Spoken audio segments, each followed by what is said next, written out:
Olá, meu amigo querido. Este é o último estudo da série sobre Cristo e a sua lei. Aqui teremos vislumbres do eterno reino de Deus e a função da lei naquele reino. A primeira coisa que precisamos entender é que o pecado é a separação de Deus e que o resultado dessa separação é o quebrantamento da lei de Deus. O pecado é rebeldia. É o desejo de fazer as coisas de acordo com a própria maneira de pensar e não de acordo com a vontade divina. Lá no reino dos céus, levantou-se Lúcifer contra Deus e contra a sua lei. Enganou a uma terceira parte dos anjos. Disse-lhes que ele os libertaria da lei. E essa ideia pareceu muito atrativa para os anjos. Lembre-se que essa ideia também fascinou a Eva quando o inimigo disse para ela que se comesse da árvore seria como Deus. Hoje, o diabo continua enganando aos seres humanos com a ideia de que não é mais preciso obedecer à lei desde o momento que somos salvos unicamente pela graça de Deus. Oh, querido, o inimigo é astuto. As suas principais armas são o engano e a mentira. Falando deste inimigo, Paulo diz aqui em Efésios capítulo 6, versos 10 ao 12, o seguinte: finalmente fortaleçam-se no Senhor e no seu forte poder. Vistam toda a armadura de Deus para poderem ficar firmes contra as ciladas do diabo, pois a nossa luta não é contra seres humanos, mas contra os poderes e autoridades, contra os dominadores deste mundo de trevas, contra as forças espirituais do mal nas regiões celestes. A nossa única defesa contra os ardis do inimigo é a palavra de Deus. Paulo chama a palavra de Deus de verdade. Jesus, no deserto da tentação, nos deu o exemplo de como se derrota o inimigo. O diabo apresentou-se com a palavra de Deus na mão, porém a usou de maneira distorcida, a colocou fora do seu contexto, como ele quis. Mas Jesus, que conhecia bem as Escrituras, venceu o inimigo e venceu a tentação e derrotou por completamente Lúcifer. O mundo cristão de hoje também tem diante de si o desafio de usar a palavra de Deus com correção. Oh, querido, não se pode criar uma doutrina com 5 ou 6 versos separados do seu contexto. A Bíblia, estudada com sabedoria e bom senso, jamais dá a entender o fato de que a graça anule a existência da lei. Pelo contrário, a Bíblia é enfática quando ensina que desde o princípio a intenção do inimigo foi diminuir o valor da lei de Deus. Este assunto, como já vimos em estudos anteriores, o ponto-chave, o conflito está em torno da lei e da graça. Oh, querido, o problema é entender a função de ambas. A graça salva, a lei não. Mas a lei mostra o que é certo ou errado, a graça não. Ambas, lei e graça, são necessárias na experiência do cristão, mas cada uma na sua respectiva função. E este assunto tão simples parece tão difícil de ser entendido por alguns. Vamos na segunda parte deste estudo. O universo é um universo de ordem e não existiria ordem sem lei. Como se podia esperar ordem no trânsito de uma cidade sem a existência de uma lei do trânsito? Como se poderia esperar ordem num jogo de futebol sem a existência de uma regra e de um juiz? Bom, se nas coisas simples e terrenas existem ordem regulamentado por leis, como é possível imaginar um universo sem lei? Mas agora vem a pergunta que todos devemos responder. Se a nossa intenção é viver eternamente com Jesus lá no reino celestial, não deveríamos estar dispostos a viver sob a ordem estabelecida pelo reino do universo? Vejamos um exemplo. Quando uma pessoa deseja se tornar cidadã de um país, deve estar disposta a obedecer às leis desse país. Pois a mesma coisa acontece com os que desejamos sermos um dia cidadãos do reino celestial. Devemos estar dispostos a obedecer às leis desse reino. Mas como faremos se nesta terra vivemos inventando argumentos para dizer que a lei não existe? Há uma coisa interessante. Aqui há um salmo, o Salmo 37. Vou ler para vocês. Versos 27 ao 29 diz: desvie-se do mal e faça o bem, e você terá sempre onde morar, pois o Senhor ama quem pratica a justiça e não abandona os seus fiéis. Para sempre serão protegidos, mas a descendência dos ímpios será eliminada. Os justos herdarão a terra e nela habitarão para sempre. Aqui, neste texto, se faz menção dos justos que herdarão o reino dos céus. Naturalmente, para Israel, a expressão era herdarão a terra. Para nós, herdarão os céus. Quem herdará os céus? Quem será cidadão daquele reino? Os justos. E como pode existir um reino justo se não existir a justiça? Porém, a justiça demanda a existência de uma lei. Como um juiz poderia administrar justiça sem um código moral de conduta? Paulo diz: como saberei que cobiçar é pecado se a lei não dissesse não cobiçarás? Portanto, é inquestionável o fato de que nos céus haverá uma lei. Vamos à terceira parte. Aqui, nesta parte, tem que ficar bem claro na mente de todos a função da lei. Embora a lei exista nesta terra e seguirá existindo lá nos céus, a salvação, meu querido, não depende da obediência à lei. Não por obras, para que ninguém se glorie, diz Paulo, escrevendo aos Gálatas.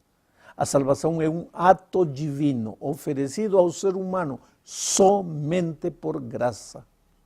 O homem aceita essa dádiva pela fé, ou seja, por crer. Ele confia na promessa divina e essa fé lhe é contada por justiça. No entanto, o mesmo apóstolo Paulo, que é quem mais enaltece a graça divina nas suas epístolas, veja o que ele diz em 1 Coríntios capítulo 6, versos 9 a 11. Vocês não sabem que os perversos não herdarão o reino de Deus? Não se deixem enganar, nem imorais, nem idólatras, nem adúlteros, nem homossexuais passivos ou ativos, nem ladrões, nem avarentos, nem alcoólatras, nem caluniadores, nem trapaceiros herdarão o reino de Deus. Assim foram alguns de vocês, mas vocês foram lavados, foram santificados, foram justificados no nome do Senhor Jesus Cristo e no Espírito de nosso Deus. Agora, meu amado, como entender que Paulo, o campeão da justificação pela fé, se importa também com o comportamento humano? É simples. Paulo não coloca o comportamento como causa da salvação, mas como o resultado de uma vida transformada por Cristo. Assim foram alguns de vocês, disse ele, mas vocês foram lavados, foram santificados, foram justificados no nome do Senhor Jesus Cristo e no Espírito de nosso Deus. Algo tão simples, porém para alguns tão difícil de ser entendido. Agora, em Romanos capítulo 3, verso 28, Paulo apresenta um resumo de tudo. Ele diz: pois sustentamos que o homem é justificado pela fé, independente da obediência à lei. A lei não salva, mas a lei existe. Na quarta parte deste estudo, falaremos sobre um assunto que preocupa muita gente. A Bíblia é categórica em afirmar que o pecado não se levantará por segunda vez. Ou seja, lá nos céus não existirá mais pecado. O ser humano não pecará mais. Mas então vem a pergunta lógica: Se no céu não haverá pecado, haverá lei? Porque o pecado é o quebrantamento da lei. E esta é uma pergunta interessante, mas a resposta é simples. Nos céus não existirá a possibilidade do pecado se levantar de novo pela simples razão de que o ser humano terá aprendido a lição. De maneira dolorosa, mas terá aprendido. Um exemplo. Eu queimei a minha mão quando era criança. A minha mãe dizia que o fogo era perigoso, mas eu quis experimentar por mim mesmo. E deu no que deu. Tenho uma cicatriz até hoje. Mas aprendi a lição de que o fogo queima. Aprendi a lição para sempre. De maneira dolorosa, mas a aprendi. Bom, a mesma coisa acontece com o ser humano. Ele aprendeu que o pecado destrói tudo que toca. E essa aprendizagem será como uma espécie de cerco protetor. A experiência nos leva sempre a evitar os erros do passado. E nesse sentido, o pecado não se levantará outra vez. Mas, por outro lado, a promessa divina é que lá nos céus os remidos terão os princípios da sua eterna lei escritos não somente em tábuas de pedra, mas escritos no coração. Isso é o que diz aqui Jeremias capítulo 31, versos 31 a 34. Estão chegando os dias, declara o Senhor, quando farei uma nova aliança com a comunidade de Israel e com a comunidade de Judá. Não será como a aliança que fiz com os seus antepassados, quando os tomei pela mão para tirá-los do Egito, porque quebraram a minha aliança, apesar de eu ser o Senhor deles, diz o Senhor. Esta é a aliança que farei com a comunidade de Israel depois daqueles dias, declara o Senhor. Porei a minha lei no íntimo deles e a escreverei nos seus corações. Serei o Deus deles e eles serão o meu povo. Ninguém mais ensinará ao seu próximo nem ao seu irmão, dizendo, conheça o Senhor, porque todos eles me conhecerão. Desde o menor até o maior, diz o Senhor, porque eu lhes perdoarei a maldade e não me lembrarei mais dos seus pecados. Ah, querido, o povo que herdará a terra prometida será um povo apaixonado por Deus. Terá passado pela noite escura do pecado deste mundo e terá aprendido a obedecer. Eles não obedecerão como um simples dever, mas como parte da sua experiência pessoal. A obediência tornará a ser, para o ser humano remido, uma expressão de amor, de gratidão, como era a obediência de Adão e Eva antes do pecado. Será algo natural que brotará do profundo de seu ser. Agora, João descreve os remidos desse jeito. Apocalipse capítulo 14, versos 3 e 4. Eles cantavam um cântico novo diante do trono, dos 4 seres viventes e dos anciãos. Ninguém podia aprender o cântico, a não ser os 144.000 que haviam sido comprados da terra. Estes são os que seguem o Cordeiro por onde quer que ele vá. Foram comprados entre os homens e ofertados como primícias a Deus e ao Cordeiro. Perceba que uma das principais características dos remidos, simbolizados neste texto pelos 144.000, é que eles seguem o Cordeiro por onde quer que ele vá.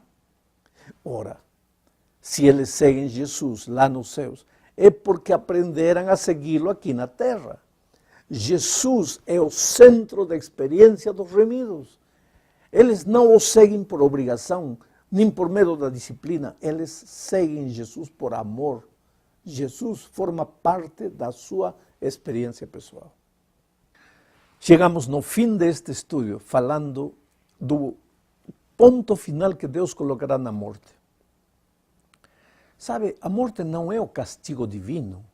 A morte é a consequência natural de afastar-se de Jesus. A morte é ausência de vida. E Jesus é a vida. Quem tem o Filho tem a vida.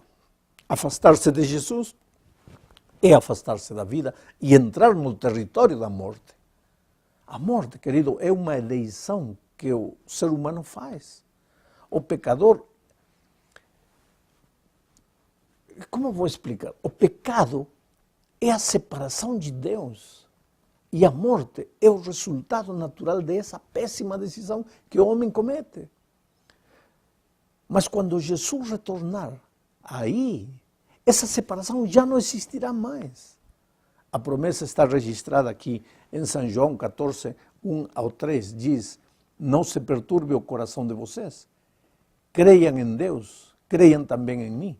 Na casa de meu pai há muitos aposentos.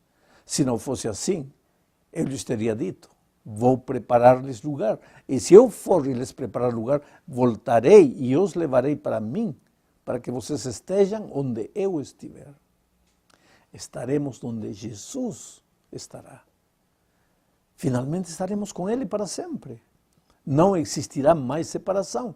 Teremos aprendido que a vida sem Cristo é a pior tragédia que pode acontecer e não correremos o risco de novo. Consequentemente, a morte chegará ao seu fim. Ninguém mais afastará você dos seus seres queridos. Quando João descreve em visão a santa cidade, a descreve de uma maneira impressionante. Aqui em Apocalipse capítulo 22, versos 3 e 4, diz: já não haverá maldição nenhuma. O trono de Deus e do Cordeiro estará na cidade, e os seus servos o servirão. Eles verão a sua face, e o seu nome estará em suas testas. Oh, querido, você percebe o tipo de relacionamento entre Deus e os seus remidos?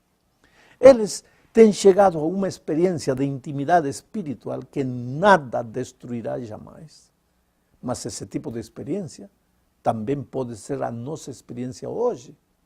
Por isso, veja o que Paulo diz em Romanos 8:38, pois estou convencido de que nem a morte, nem vida, nem anjos, nem demônios, nem o presente, nem o futuro, nem quaisquer poderes, nem altura, nem profundidade, nem qualquer outra coisa na criação será capaz de nos separar do amor de Deus que está em Cristo Jesus, nosso Senhor. Que linda experiência! Você gostaria de ter essa experiência com Jesus hoje? Pois se nós aprendermos a ter essa experiência hoje, desfrutaremos dessa experiência pela eternidade com Jesus lá nos céus. Que Deus te abençoe.